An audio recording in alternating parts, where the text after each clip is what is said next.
Listo. Muy buenas noches. Continuando con los temas de este segundo módulo, uno de los más amplios y que tiene mucha información y sobre todo mucha aplicación para ustedes va a ser desde el punto de vista del laboratorio, cómo vamos a abordar las enfermedades de origen pancreático. Recordamos para eso, pues principalmente las funciones de este órgano tan importante. El páncreas va a funcionar tanto como un órgano endocrino como un órgano exocrino y nos va a ayudar principalmente en el metabolismo de los hidratos de carbono. Como páncreas endocrino tenemos algunas hormonas que van a tener una particular función, como la insulina, el glucagón, la somatostatina y el polipéptido pancreático. Y ya es como páncreas exocrino que tiene justamente esta actividad degradando los hidratos de carbono complejos.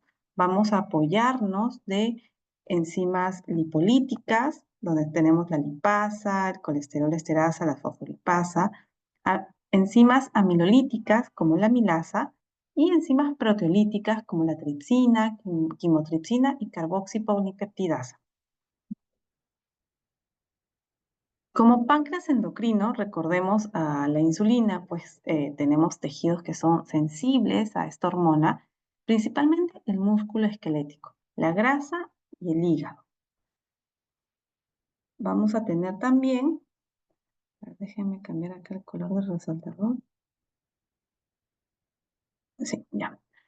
Tenemos el músculo esquelético, la grasa y el hígado, y donde tenemos que la insulina va a estimular la captación de glucosa en estos tejidos periféricos, provocando la formación de glucógeno e inhibiendo la síntesis de glucosa. El glucagón actúa principalmente en el hígado, donde estimula la formación de glucosa y posteriormente la cetogénesis. Asimismo, también tenemos la somatostatina, que inhibe la secreción de insulina y de glucagón principalmente.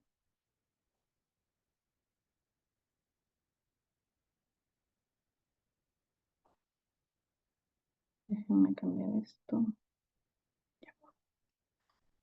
Uno de los principales cuadros y que de todas maneras ustedes van a tener la oportunidad de ver por emergencia cuando estén ya en sus rotaciones clínicas, es un paciente llegando en una posición antálgica característica, describiendo un dolor en faja, agudo, muy intenso, puede cruzar con vómitos, fiebre, anorexia, y estamos hablando principalmente de una pancreatitis. Este proceso inflamatorio agudo se va a deber a la activación precoz de proenzimas pancreáticas. ¿Quién a la cabeza? Pues tenemos a la tripsina, que puede comprometer tanto a los tejidos locales como a órganos a distancia con una severidad variable. Dentro de las etiologías que debemos recordar y reconocer para una pancreatitis aguda, tenemos a la cabeza la litiasis vesicular. La litiasis es responsable del 30 al 60% de los casos, seguida de la ingestión crónica de alcohol, que va a ser responsable de aproximadamente 30% de los casos. Tenemos algunas causas no menos frecuentes, pero muy interesantes, como pueden ser las alteraciones metabólicas, que pueden ser responsables de casi el 4%, donde tenemos este comportamiento de la elevación de triglicéridos por encima de valores de 1000. Esto supone un valor crítico en el laboratorio que cuando encontramos valores en este rango en un paciente que viene por ambulatorio sin mayor manifestación, es un signo de alerta importantísimo donde debemos detectarlo y captar al paciente porque está en potencial riesgo de desarrollar pancreatitis. Tenemos también otra etiología asociada al hiperparatiroidismo como una complicación agregada por la hipercalcemia y también en casos de insuficiencia renal. Asociado a fármacos pueden ser algunos de estos de amplio uso y muy frecuente, como es el paracetamol, estrógenos, tenemos el ácido valproico. Y otra causa también reconocida es a consecuencia de traumatismos directos en el órgano, ya sea por un accidente automovilístico donde tenemos un trauma directo en el abdomen o a consecuencia de un acto quirúrgico o clásicamente a consecuencia de una colangiopancreatografía retrograda endoscópica. Entonces acá vemos siempre a los gastroenterólogos rezando y cruzando los deditos para que sus enzimas pancreáticas no se eleven persistentemente. ¿Qué pruebas vamos a utilizar para monitorizar a mi páncreas? Pues tenemos una de ellas, la amilasa, ¿no? La más clásica, esta enzima que está encargada de fraccionar los carbohidratos complejos en fragmentos. Es producida por el páncreas exocrino, pero también, ojo, no solo por el páncreas, también por las glándulas salivares. Y es por eso que tenemos dos isoenzimas, la isoenzima P de páncreas y la S de glándula salivar. Entonces podemos encontrar esta enzima elevada en alteraciones que tengan que ver con la mucosa intestinal, con la placenta, con el hígado y con trompas de falopio. Vamos a medir la amilasa en una muestra de suero y tenemos que tomar en consideración que en los casos de pancreatitis, esta se va a incrementar rápidamente a las 2-3 horas de iniciado el cuadro y va a permanecer elevada durante 3 a 4 días. Tiene una sensibilidad muy alta si es que en las primeras 12 a 24 horas encuentro valores más de 3 veces del valor máximo de referencia. Pero ojo, estos valores de amilasa no se van a correlacionar con la gravedad de la pancreatitis ni con la severidad y pronóstico de esta. Se sabe, pues, que en pacientes que cursan con hipertrigliceridemia o con un daño pancreático previo, no vamos a tener esta elevación de amilasa. Algunas causas reconocidas de hiperamilasemia, pues tenemos a la cabeza la pancreatitis crónica reagudizada. En la citis y el derrame pleural, acá tenemos que hacer un comentario adicional. Vemos que pueden llegarse a valores hasta de 100 veces el valor máximo de referencia. Y esto es un comportamiento característico reconocido en este cuadro de ginecología denominado el pseudomeix, donde tenemos la presencia de un tumor ovárico asociado a hidrotórax y a citis, donde uno de los parámetros claves va a ser la determinación de amilasa, donde la vamos a encontrar muy, hasta 100 veces elevada. Otra prueba importante para la determinación del estudio de una pancreatitis es la lipasa, complementa muy bien a la amilasa. Esta es una enzima que se encarga de la digestión de las grasas. Vamos a catalizar la hidrólisis de los enlaces estéricos de los ácidos grasos, el glicerol de triglicéridos y los fosfolípidos, producida también por el páncreas exocrino, por el estómago, intestino y pulmón. Entonces, ojo que también no es exclusiva del páncreas. Sin embargo, tiene un comportamiento interesante. Se incrementa rápidamente en las 3 a 6 horas posterior al inicio de la pancreatitis con un pico máximo a las 24 horas. Y esta se va a mantener elevada por más tiempo, de 2 a 3 semanas. Tiene una especificidad de 85% cuando encontramos valores por encima de 5 veces el máximo del valor de referencia. Entonces, si tenemos elevada la amilasa y la lipasa, acá descartamos que el origen de estas enzimas sea de origen salival, ¿de acuerdo? Porque en este caso sí, la lipasa no tiene esta producción ni a nivel ginecológico ni a nivel salival. Tenemos otra hormona importante, otra enzima importante, que es la tripsina. Esta es específica del páncreas e incluso se utiliza pues como un marcador de lesión pancreática. Tenemos dos proenzimas, tripsinógeno 1 y tripsinógeno 2. Es el tripsinógeno 2 el que es específico y me ayuda en la detección o en la diferenciación de una pancreatitis aguda.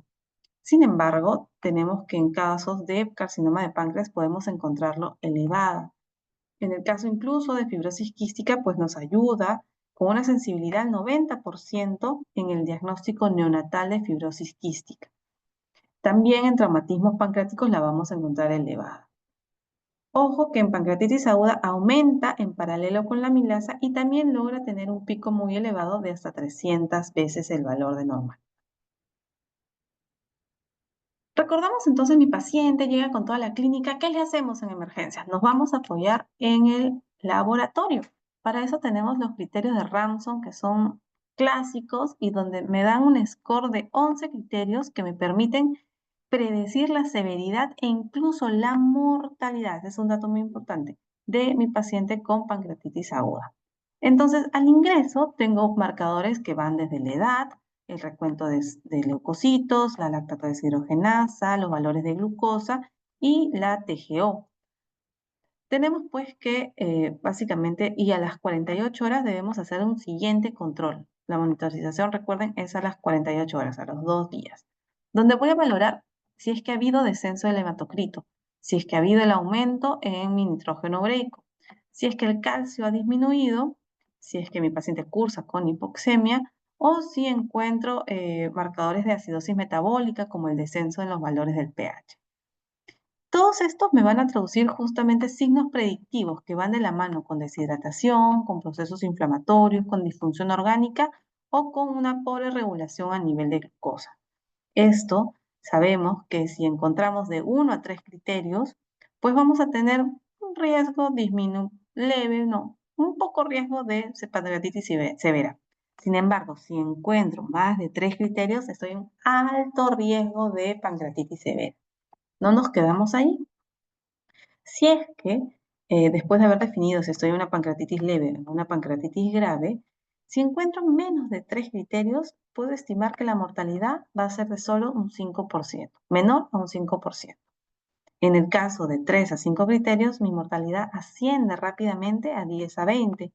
Y ya por encima de 6 criterios, estamos hablando de una mortalidad del 50%. Entonces vemos que hay muchas pruebas de laboratorio que voy a tener que pedir desde el ingreso. El leucocitos lo voy a utilizar, lo voy a poder obtener de un hemograma completo. De hecho, el hemograma luego me va a ayudar para, con el dato del hematocrito, calcular si hubo este descenso en el hematocrito. Vamos a pedir glucosa, vamos a pedir deshidrogenasa láctica, podemos poder pedir el perfil hepático, de donde nos van a importar las transaminasas, entre ellas la TGO. Tenemos que pedir el calcio, tenemos que pedir, a ver, ¿cómo estimamos este déficit de base y el cálculo del PO2 con un examen de AGA?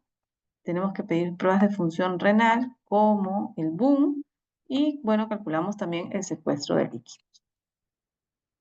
Ya en la pancreatitis crónica, tenemos que este es un proceso inflamatorio persistente del parénquima y a nivel ductal, que va a ocasionar, como cualquier inflamación crónica, un proceso de cicatrización o fibrosis y con, obviamente, compromiso funcional. En la insuficiencia pancreática, cuando ya tenemos que la secreción de la lipasa disminuye de forma muy temprana y es la que va a disminuir de manera temprana y más marcada que el resto de enzimas. Esto se va a traducir en mi paciente con un cuadro de malabsorción o esteatorrea. Entonces mi paciente generalmente va a llegar refiriendo, bueno, sí, doctor, he visto que mis heces tienen como una huella de grasa que deja en el agua. em, pueden haber, puede haber restos de alimentos. O sea, algunas características diferentes van a encontrar en las muestras de heces y se sabe que esta pancreatitis crónica podría ser un efecto, una complicación tardía ante un consumo prolongado de alcohol en el 90% de los casos, ante eventos de pancreatitis recurrente, ya sea por obstrucciones frecuentes, por un paciente con hipertrigliceridemia no tratada o hipercalcemia silente, o asimismo también tenemos de origen autoinmune. ¿Qué vamos a pedirle a este paciente? Básicamente, eh, es un poco tardía las pruebas de laboratorio, porque ya cuando encuentro algún hallazgo en los resultados es porque me habla que el 90% de la función exocrina se ha perdido. Podemos ir desde enzimas como la isoamilasa pancreática, la tripsina inmunoreactiva, o propias enzimas en heces, donde vamos a evaluar la presencia de tripsina, quimotripsina y elastasa fecal. Asimismo, la acción de estas, si es que están presentes, como la prueba de pancreolauril, la actividad de lipasa, y esta es la más frecuente, la detección de grasas en heces mediante un coprológico funcional. Otra prueba que va a suponer la mayor parte de la sesión del día de hoy es revisar sobre los alcances desde el laboratorio para el diagnóstico de diabetes mellitus. Para eso nos vamos a apoyar en este documento que es muy, muy importante, que anualmente en el mes de enero lo emite la Asociación Americana de Diabetes. Es una guía de recomendaciones para el cuidado y donde se define el cuidado de la diabetes y donde se define metas terapéuticas desde los criterios diagnósticos, la clasificación, tratamientos, metas terapéuticas. Entonces, para aquellos que se orientan por la endocrinología, es un documento muy apasionante y tiene mucha información. Desde el laboratorio, vamos a ver entonces también qué nos va a importar. Para eso comenzamos brevemente resumiendo cómo ellos establecen la clasificación. Establecemos la diabetes tipo 1 como aquella donde se sabe que existe destrucción autoinmune de las células beta. Entonces, concomitantemente, vamos a tener una deficiencia absoluta de insulina. Luego tenemos la diabetes tipo 2, que es más bien una pérdida progresiva de la secreción de las células beta y va asociado al cuadro de insulino resistente. Tenemos a la diabetes mellitus gestacional, que cuyo diagnóstico se realiza en el segundo o tercer trimestre entre la semana 24 y 28, sin antecedentes previos de diabetes mellitus en la paciente. Y tenemos también otros tipos de diabetes, como puede ser la diabetes monogénica, donde tenemos algunas agrupadas, la diabetes neonatal o la diabetes MODI, un tipo de diabetes asociado a páncreas exocrino, va con la fibrosis quística, o una diabetes mellitus por fármaco, se ha visto en pacientes con tratamientos de larga data de glucocorticoides, tratamientos de HIV o trasplantes de órganos, cursan también con esta diabetes por fármaco. Otro concepto interesante que nos proponen es que la diabetes tanto 1 como la diabetes tipo 2 son enfermedades heterogéneas en las que la presentación clínica y la progresión de la enfermedad pueden variar considerablemente. Ya no es esto de que diabetes tipo 1 en pacientes pediátricos o pacientes jóvenes, diabetes tipo 2 solo en pacientes adultos mayores. Esto ya no es una regla. Entonces, más allá de la clínica o la presentación con la que viene mi paciente, que es la clásica, las 3P, poliuria, polidipsia, polifagia, así como algunos hallazgos de lesión de órganos diana, tenemos que realizar una clasificación porque esto va a ser importante para determinar la terapia correcta. Entonces, al momento del diagnóstico, a veces esta clasificación no es del todo fácil. Entonces, vamos a apoyarnos en el laboratorio. Ocasionalmente, otros datos importantes que mencionan estas organizaciones tenemos desde la Asociación Americana de Diabetes, que es de las más conocidas, pero tenemos también organizaciones, por ejemplo, para el estudio de la Fundación de Investigación de Diabetes Juvenil, tenemos la Asociación Europea del Estudio de Diabetes y también la Asociación Americana de Endocrinología Clínica. Se juntan anualmente con cierta periodicidad para emitir, de acuerdo a su experiencia, algunos postulados que pueden orientar a los clínicos al momento de realizar el diagnóstico. Tenemos, por ejemplo, que ocasionalmente los pacientes con diabetes tipo 2 van a presentar cetoacidosis diabética y esto generalmente va a ser más frecuente en pacientes hispanos o asiáticos. En los niños con diabetes tipo 1, generalmente ellos van a venir con los síntomas clásicos y solo un tercio van a desarrollar cetoacidosis.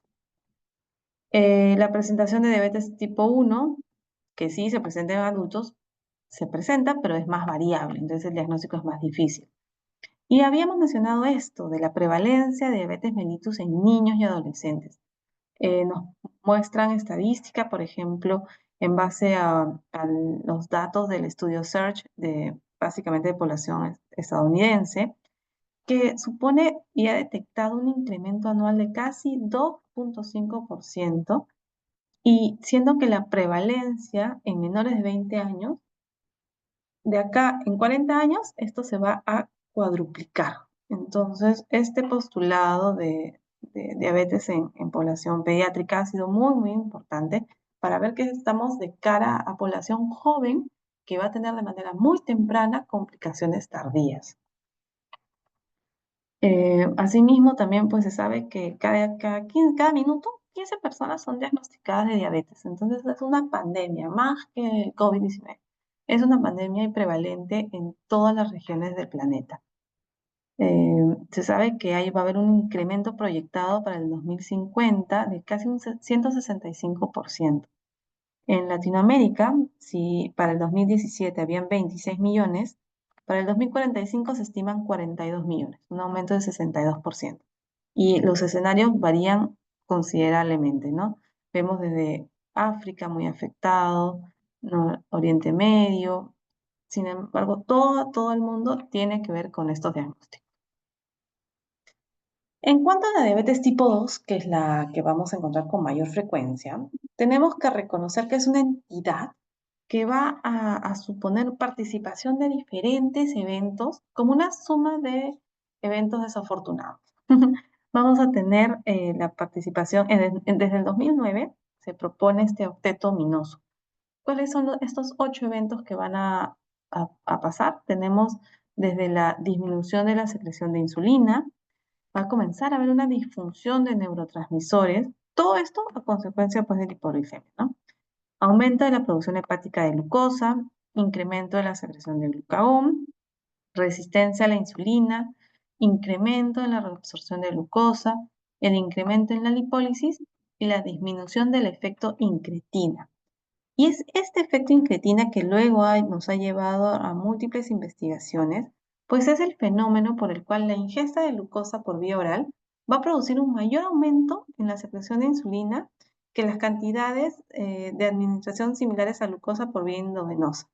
Entonces, este efecto está alterado en pacientes con diabetes tipo 2, ya que el efecto incretina es menor en estas personas, lo que contribuye pues a una mala regulación de la glucosa. ¿Qué factores de riesgo debo contemplar en mi paciente? Que va, en mi paciente en quien yo estoy sospechando o en quien considero que va a tener diabetes mellitus tipo 2. Uno es el paciente con sobrepeso.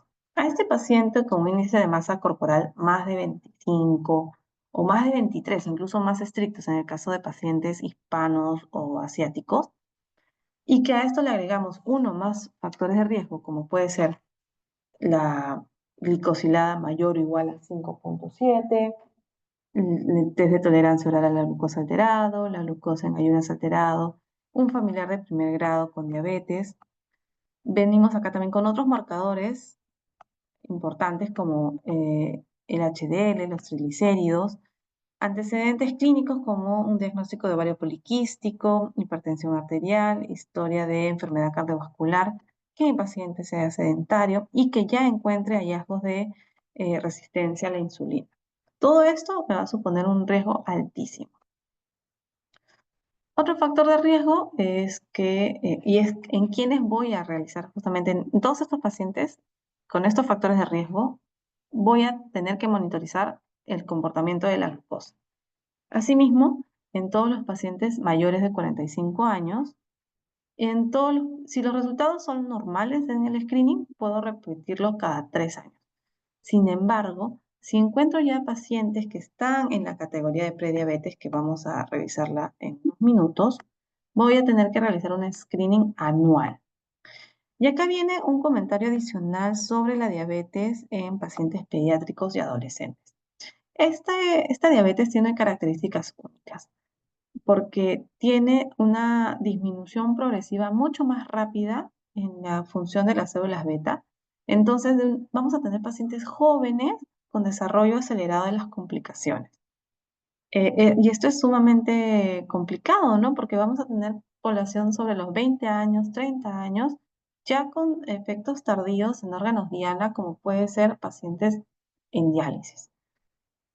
Entonces, la detección basada en riesgo, este es un postulado interesante, es que debemos monitorizar y rastrear, tratar de ubicar a todos los pacientes que después del inicio de la pubertad o después de los 10 años de edad y antes que tengan sobrepeso u obesidad y que tengan además factores de riesgo adicionales, debemos considerar justamente esta monitorización estrecha en los parámetros de laboratorio para el diagnóstico de diabetes.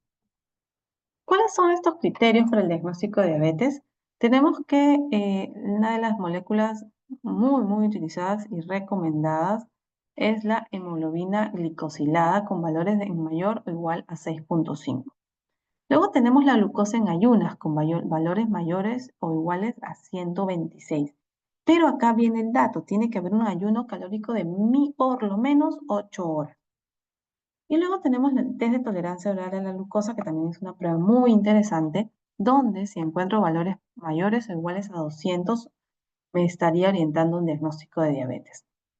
Ojo que para hacer diagnóstico de diabetes debo tener dos criterios positivos en cualquiera de las combinaciones. Pero ¿qué pasa si estamos en consultorio un día por la tarde y se acerca un paciente con síntomas clásicos de hiperglicemia? Que en ese mismo momento le puedo tomar una glucosa al azar. Si yo encuentro ya valores por encima de 200, es una banderita roja y la considero un criterio positivo. Y si al día siguiente confirmo con una glucosa en ayunas mayor a 126, pues ya estaría haciendo diagnóstico de diabetes. Consideramos estos parámetros y ya sabemos cuáles son los parámetros con los que voy a hacer mi diagnóstico de diabetes. Habíamos hablado de glicosilada mayor de 6.5, glucosa en ayunas mayor de 126 y test de tolerancia oral a la glucosa con el valor a las 2 horas mayor de 200. Tengo yo también el dato de mi paciente en valores normales. Entonces tengo una ventanita que voy a denominar paciente con riesgo de diabetes o prediabetes. Esta prediabetes es un silencioso aviso.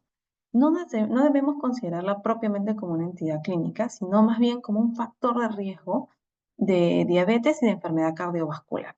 ¿Por qué? Porque esta prediabetes generalmente va de la mano con pacientes que tienen obesidad, con pacientes que tienen dislipidemia y pacientes con hipertensión. En el caso de la diabetes tipo 1, vamos a recordar pues cómo es esta etapa de la historia natural de la diabetes tipo 1. Tenemos que todo parte de una susceptibilidad genética, expuesto a un riesgo medioambiental, donde vamos a tener una fase asintomática, donde vamos a cursar con insulitis y va a iniciarse esta injuria de células beta, todo a partir de un detonante desconocido. Mi paciente va a cursar con normoglicemia, no hay síntomas, pero ya puedo ir detectando autoinmunidad a nivel de las células beta. Va a llegar un momento en que ya se supera el daño a nivel de las células beta mayor al 50% y comienzo a generar ya lo que es la intolerancia a la glucosa. Es decir, tengo un paciente con disglicemia y todavía podría no tener síntomas. Mi autoinmunidad en las células beta ya está presente. Ya en la fase clínica es cuando tengo solo un 10% de células beta funcionantes. Acá sí o sí mi paciente cursa asintomático y ya voy a encontrar los valores alterados en glucosa. Entonces yo voy a tener que estudiar esta autoinmunidad humoral que está participando en el origen de la diabetes tipo 1, que va de la mano con la disfunción de linfocitos T. Puedo buscar autoinmunidad de los islotes con anticuerpos específicos que luego vamos a comentar. Habíamos mencionado, tenemos esta predisposición genética. Se han determinado genes ligados al locus HLA, como por ejemplo el DR3 o DR4 con DQ8, como de mayor riesgo para que mi paciente curse con enfermedades autoinmunes del tipo de diabetes mellitus tipo 1. Tenemos que, no se, no se sabe con claridad cuál es este detonante que va a ocasionar que se inicie la destrucción a nivel de células beta, pero se sabe que pueden ser desde factores ambientales, puede ser incluso infecciones virales y o aquellas que puedan haber ocasionado de manera incipiente daños directos en las células beta. Tenemos que va a darse esta respuesta inmune alterada tanto en células betas normales como patológicas y va a ocasionarse pues de manera final la destrucción de las células beta con el compromiso funcional.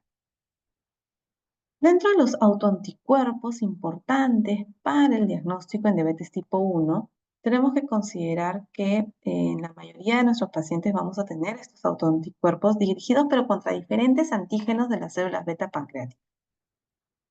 Algunos específicos para la insulina, otros específicos para la proinsulina, hacia la glutamato descarboxilasa o hacia la tirosina fosfatasa o IA2. Estos son los principales. Y son estos tres los que van a estar presentes antes de que mi paciente tenga síntomas. Entonces son altamente predictivos. Ya habíamos dicho que desde la etapa 1 es que yo voy a encontrar esos marcadores elevados.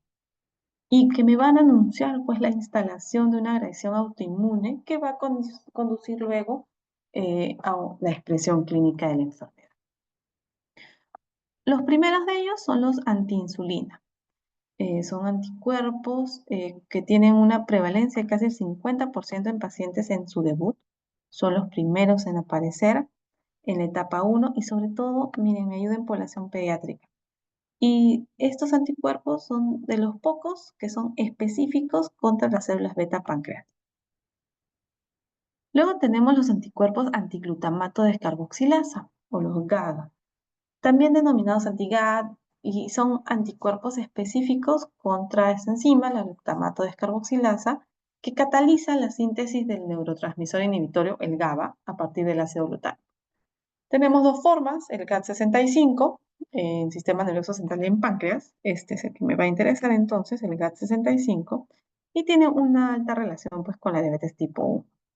Su prevalencia al debut, miren, es mucho más alta, 75%, pero más utilizado en pacientes adultos. Y en cuanto a la utilidad clínica, es de los más precoces, pero es uno de los que más demora en desaparecer en el tiempo. Luego tenemos los IA2 o los antitirosina fosfatasa, también denominados antes ICA. Son anticuerpos específicos, es un miembro de las proteínas similar a la tirosina fosfatasa, que está expresada en los gránulos de las células beta. Tiene una prevalencia va de mediana a alta hasta 74%. Incluso si quiero hacer un tamizaje en familiares de pacientes con diabetes tipo 1, lo puedo encontrar incluso positivo.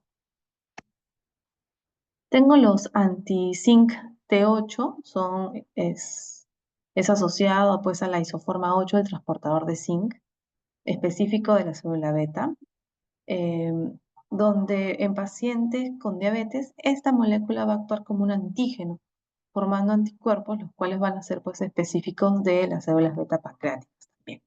Una prevalencia alta al debut, 75%, pero no puede utilizarse clínicamente solo.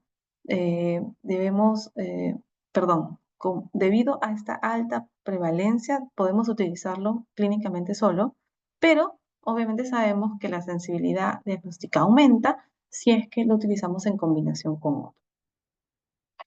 Es una historia larga, la de la investigación de los anticuerpos contra células beta pancreáticas, viene desde la década de los 70, siendo uno de los últimos en ser detectados este anticuerpo anti-zinc. Acá algunos otros marcadores adicionales para que puedan revisarlo con calma. Y nuevamente pues recordamos cuáles son los principales, ¿no? Estos anticuerpos, anticélulas del islote, donde tenemos yo los ya mencionados, los ICA, los GADA, los IA2, los anti-zinc, me van a ayudar no solamente en el diagnóstico, es decir, a confirmar que estoy frente a una enfermedad mediada por anticuerpos, es decir, de fondo autoinmune, o es una enfermedad idiopática, me ayuda también a predecir cómo se va a dar la presentación y la progresión de la enfermedad. Y asimismo, me va a confirmar la fisiopatología, es decir, si es que vamos de la mano con un cuadro de insulitis o un cuadro de autoinmunidad general. Mencionamos que los desórdenes autoinmunes que van de la mano en los pacientes que tienen diabetes tipo 1, pues van a ser, lo hacen propenso, ya que tenemos este comportamiento de enfermedad autoinmune donde van a participar tanto los genes, la regulación inmune y el medio ambiente. Es muy frecuente encontrar a mis pacientes tipo 1 cursando concomitantemente con tiroides Hashimoto, con enfermedad de Graves, enfermedad de Addison, vitiligo, enfermedad celíaca, hepatitis autoinmune, miastenia gravis y anemia perniciosa. Son comorbilidades esperadas. Dentro de las pruebas de laboratorio, ahora ya entrando un poquito más, tenemos que considerar pues que la más importante de todas y que ya hemos mencionado es la determinación de glucosa, siendo la recomendación de las guías utilizar glucosa plasmática para estimar los valores con los que yo voy a hacer el diagnóstico. Sin embargo, podemos trabajar esta prueba en suero y también en sangre total. Sangre total como la que se utilizan en los dispositivos, los glucómetros, que son ampliamente difundidos y conocidos. Tenemos dos métodos utilizados en el laboratorio, la glucosa oxidasa y la glucosa exoquinasa. Acuérdense que cuando trabajamos con tubos sin anticoagulante vamos a obtener suero, pero cuando trabajamos con tubos con anticoagulante, como puede ser la heparina o el cloruro de sodio, pues vamos a obtener plasma. Un dato importante pero analítico que no deben olvidar es que mientras que exista glucosa en la muestra y esté en contacto con las células, si es que esta muestra no ha sido centrifugada en el tiempo correcto, va a haber un consumo continuo de la glucosa, que puede darse que incluso en una hora puede consumirse lo que corresponde a 5 a 10 miligramos por decilitro. Entonces, imagínense que si su paciente tuvo el valor verdadero en 128, pasó una hora, yo no trabajé la muestra, puede descender hasta 118. Entonces, si a este paciente en este momento yo le podía ayudar con un diagnóstico de diabetes, acá lo estoy alejando. Entonces estaría dando un mal diagnóstico. Recordamos nuevamente los valores. Tenemos el de glucosa al azar con valores mayores o iguales a 200, glucosa en ayunas mayores o iguales a 126. Hay algunos parámetros que tenemos que considerar. La glucosa se va a encontrar incrementada en pacientes con feocromocitoma, pacientes sometidos a estrés, a la pancreatitis aguda y esta desregulación o también a consecuencia de drogas. Recordemos que disminuido si es que es un ayuno prolongado, un procesamiento tardío, tanto que se ha consumido toda la glucosa completamente, una mala conservación también podría afectar una buena determinación en la muestra de glucosa. Habíamos hablado del test de tolerancia oral a la glucosa. Acá tenemos que considerar unos parámetros, unas condiciones previas. Ojo, que no debe realizarse en pacientes hospitalizados, eso sí, prohibido. Debemos solo realizarlo en pacientes que estén estables, que vengan por consulta externa y que puedan cumplir con algunas recomendaciones, como por ejemplo, que vengan con un ayuno de 12 horas aproximadamente y que no hayan restricciones en la ingesta de hidratos de carbono. Por el contrario, hay algunos laboratorios que incluso estimulan que los días previos haya una ingesta incrementada. ¿En qué consiste el procedimiento? Vamos a tomar una muestra basal, es decir, apenas llega, va a ser el momento cero. Luego le vamos a dar una sobrecarga de 75 gramos de glucosa oral en 400 mililitros de agua. 300 o 400 mililitros de agua para que sea más fácil de ingerir. Debe tomarse en menos de 5 minutos y luego vamos a obtener una muestra a las 2 horas. Es este valor a las 2 horas el que me va a importar y con el que yo voy a hacer el diagnóstico de diabetes. En las pacientes gestantes se recomienda una dosis de 100 gramos de glucosa y también el valor que nos va a ayudar es el valor a la hora o a las 2 horas. Y en niños recordemos que la dosis de glucosa nidra, de esta sobrecarga de glucosa que voy a dar, es en función al peso. Mencionábamos en la diabetes gestacional, tenemos dos formas de evaluarlo, pero todos estos estudios deben realizarse entre la semana 24 a 28. Es donde no debe haber ninguna paciente que se nos escape de un tamizaje de diabetes gestacional. Se sabe que una de cada 6 gestantes van a cursar con diabetes. Eh, este test, que requiere solo una medición después de una hora, no requiere ayuno, puede hacerse en cualquier momento, pero es una indagación que luego me va a obligar a sí o sí hacerle este test de tolerancia oral a la glucosa con los 100 gramos de glucosa nidra y con la medición a las 2 horas. Se sabe que después de ese dato de medición a la primera hora, si encuentro valores por encima de 140, pues es este valor con el que debo someter a mi paciente al test de tolerancia oral a la glucosa. ¿Y en qué consiste este? Pues ya habíamos mencionado, el paciente viene en ayunas de 8 horas por lo menos, toma esta sobrecarga de 75 gramos de glucosa nidra en 300 a 400 mililitros de agua y a las 2 horas voy a monitorizar los valores. En algunos países se cuenta con soluciones ya glucosadas especialmente preparadas para el fin de tolerancia oral a la glucosa. ¿Y cómo es el comportamiento de esta curva? Tenemos que un paciente normoglicémico va a iniciar con valores por debajo de 140 generalmente. De hecho, la recomendación es que si encuentro valores por encima de 126, ya no debería continuar con el procedimiento. ¿Por qué? Porque acá yo estoy haciendo ya diagnóstico de diabetes, ¿no? Entonces, toma una sobrecarga, vamos a ver el comportamiento normal es que acción rápida y también una caída rápida, que a la segunda hora lo debo encontrar por debajo de 140. Pero ¿qué pasa en un paciente diabético? Este incremento, ya vamos a encontrar valores elevados al inicio y el incremento va a darse en un pico sostenido.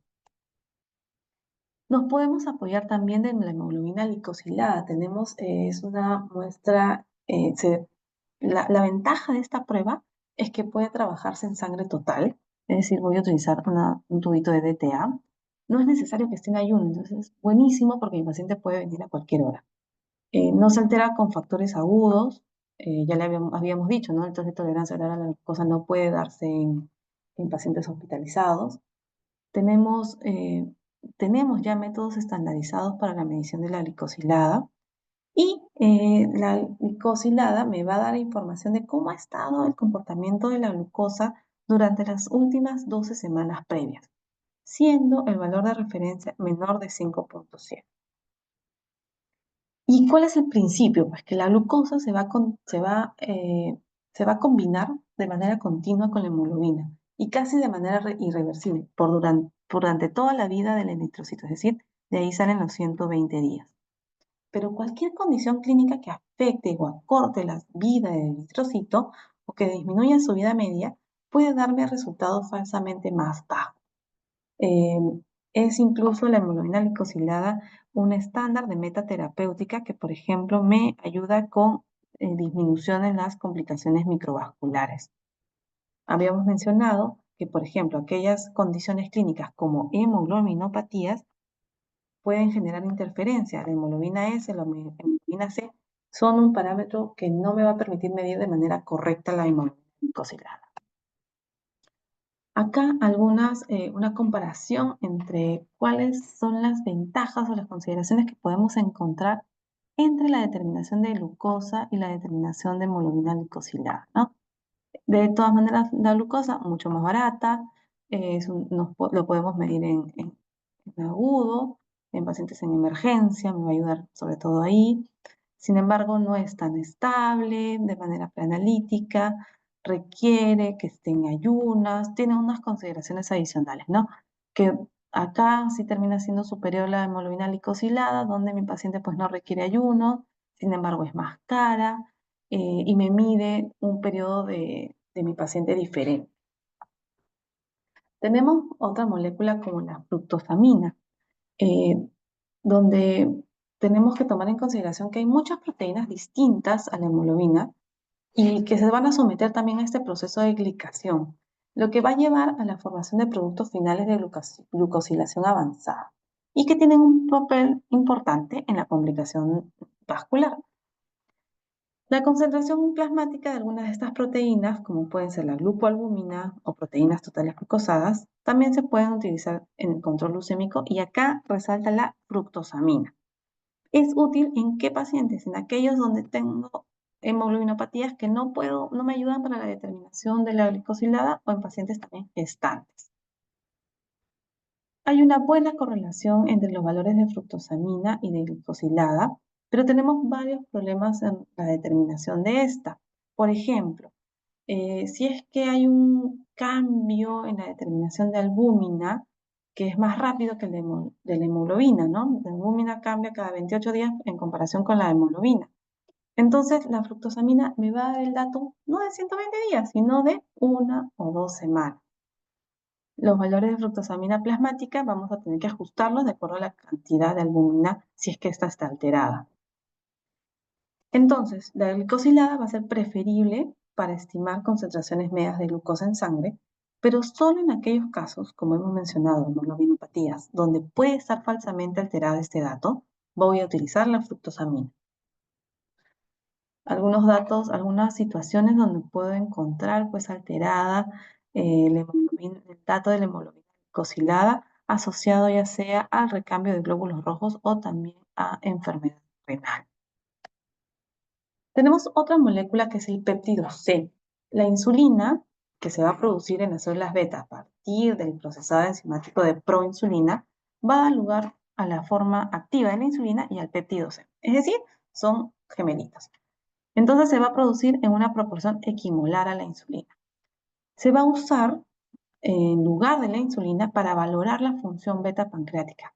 Sobre todo, ¿en qué casos? En casos donde mi paciente esté siendo tratado con insulina exógena, entonces voy a poder valorar cómo es la producción endógena. Y en el caso de que, y también sucede porque el péptido C no va a estar sujeto al proceso de extracción hepática, por lo que se refleja mejor la secreción portal de insulina. El péptido C tiene una información que es de carácter inmediato, me dice así en una foto cómo es que está la producción de insulina, pero tenemos que interpretarlo tomando en consideración que es más cualitativa que cuantitativa, es decir, solo me va a decir si hay insulina produciéndose en tu páncreas o no, no hay insulina, no cuánto. Y por la otra consideración, otro dato a considerar es aquellos pacientes con insuficiencia renal. Tenemos que interpretar el dato con precaución, porque si la expresión de este péptido C es fundamentalmente renal, pues podemos tener un incremento, un falso incremento. Dentro de las complicaciones en diabetes, recordamos pues como complicaciones tardías, sabiendo que esta es una enfermedad que donde cada 6 segundos una persona muere asociada a estas complicaciones, representa un alto porcentaje de las causas de muerte y que está ampliamente relacionado pues con cardiopatías, con eventos isquémicos y que van a suponer pues un grupo importante de mortalidad en los pacientes a nivel mundial. Entonces, tenemos que tener claro que este déficit de insulina y exceso de hormonas catabólicas va a condicionar como que la tormenta perfecta para tener estados terminales, estados de complicaciones tardías, como puede ser el coma hiperosmolar no cetósico, el estado de cetoacidosis diabética, entre otros. ¿Cómo es que se va a dar esta patogénesis de la cetoacidosis diabética o del estado hiperosmolar? Pues básicamente va a partir de la absoluta deficiencia de insulina, donde vamos a tener toda esta vía donde va a generarse la cetoacidosis, la hiperlipidemia, todo sumado a la hiperglicemia. Recordamos acá unos parámetros importantes que luego los vamos a repasar. Y tenemos un escenario que algunas veces suele verse confuso para el diagnóstico de cetoacidosis diabética. Y por el otro lado, para el estado hiperosmolar, tenemos donde hay una deficiencia relativa de insulina, no hay o hay una mínima cetogénesis, pero básicamente todo el comportamiento radica en la hiperglicemia, salvo que acá vamos a ver por el cuadro de fondo de deshidratación y la disminución en el aporte de fluidos, un estado de hiperosmolaridad. Dentro del laboratorio, ¿cuáles son las principales herramientas que me van a ayudar en este diagnóstico? Pues vamos a tener que medir el pH arterial, vamos a tener que medir el bicarbonato, la presencia de cetonas, siendo del hallazgo de cetonas en orina, pero más importante es las cetonas en suero, la determinación de osmolaridad, el anion gap y también algunos criterios clínicos. Dentro de la recomendación para la estimación y la búsqueda de cuerpos cetónicos es acá enfocarnos en la determinación del beta-hidroxibutirato. Sabemos que la síntesis de estos compuestos va a darse a nivel de las mitocondrias del hepatocito. ¿A partir de quién? Del acetil-CoA. Y acá van a tener que remontarse a clases de bioquímica.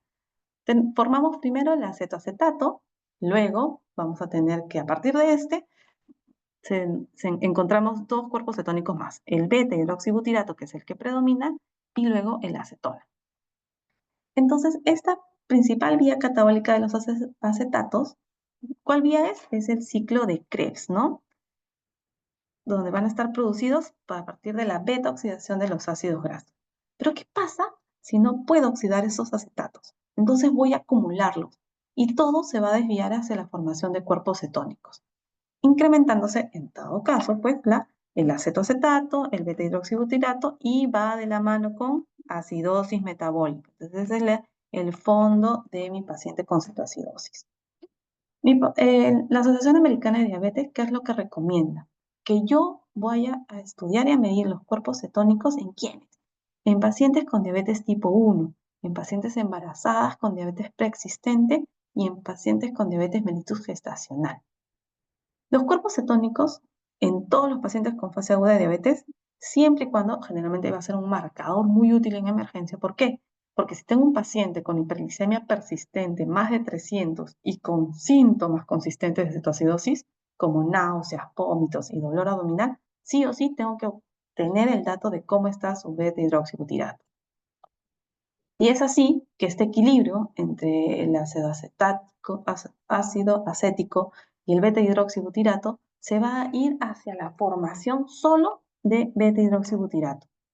Y esto sucede generalmente en cuadros de hipoxia, de ayuno prolongado, desórdenes metabólicos, como los que van de la cetoacidosis diabética. Entonces vamos a tener que acá esta relación del beta-hidroxibutirato va a ser hasta en 6 veces superior al acetoacetato. Otro parámetro que no debemos olvidar es que mi paciente va a cursar con glucosuria. Acá recordamos nuestro umbral renal de la glucosa que va por encima de 180, donde comienza a aparecer esta molécula y es que yo he superado la capacidad de transporte, la capacidad de filtración, he superado este umbral y comienza a aparecer esta molécula en la orina. Es un equilibrio inverso, es un juego inverso lo que tenemos entre el síndrome hiperosmolar hiperglicémico y la cetoacidosis diabética, un juego entre el pH y los valores de glucosa. Bien, acá les dejo algunas referencias que van con la guía del ADA y acá un repasito de cómo es el flujo diagnóstico que podemos realizar en el laboratorio. Listo. Listo. Nos vemos. Que estén bien. Chao, chao. Gracias, doctor. Gracias, doctora. Gracias, doctora. Gracias, doctor.